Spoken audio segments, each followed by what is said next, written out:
எம்ஜிஆர் நடித்த படங்கள் வெளியாகி வசூலை குவித்து கொண்டிருந்த காலகட்டம். பட தயாரிப்பாளர்கள் அவர்களின் படங்களில் நடிக்க எம்ஜிஆரிடம் கால்ஷீட் கேட்டு தவம் இருந்தனர்.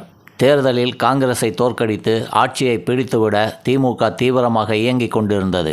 காங்கிரசுக்கு எதிராக பல கட்சிகள் ஓர் அணியாக திரண்டிருந்தது. ஒரு பொதுக்கூட்டத்தில் எம்ஜிஆர் தேர்தல் நிதியாக திமுகவுக்கு 1 லட்சம் ரூபாய் அறிவித்தார். தொண்டர்கள் கைதட்டி ஆரவாரம் செய்தனர். அண்ணா பேசும்போது, எம்ஜிஆரிடம் இருக்கும் பணம் என்னுடையது போல, அது எங்கேயும் போகாது, எப்பொழுது வேண்டுமானாலும் எடுத்துக்கொள்ளலாம். இந்த தேர்தலில் நாம் காங்கிரஸை தோற்கடிக்க வேண்டும். அதற்கு எனக்கு எம்ஜிஆரின் 30 நாள் கால்ஷீட் வேண்டும்.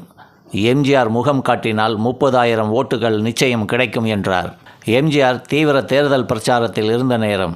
அவரது தோட்டத்தில் எம்.ஆர். ராதாவால் சுடப்பட்டார். அவர் கொடுத்த கால்ஷீட் வீணாய் போனது. ஆனால் படுத்துக்கொண்டே அந்த தேர்தலில் திமுகவை ஜெயிக்க வைத்தார். அதுதான் எம்ஜிஆர் என்ற 3 எழுத்தின் மந்திரம்.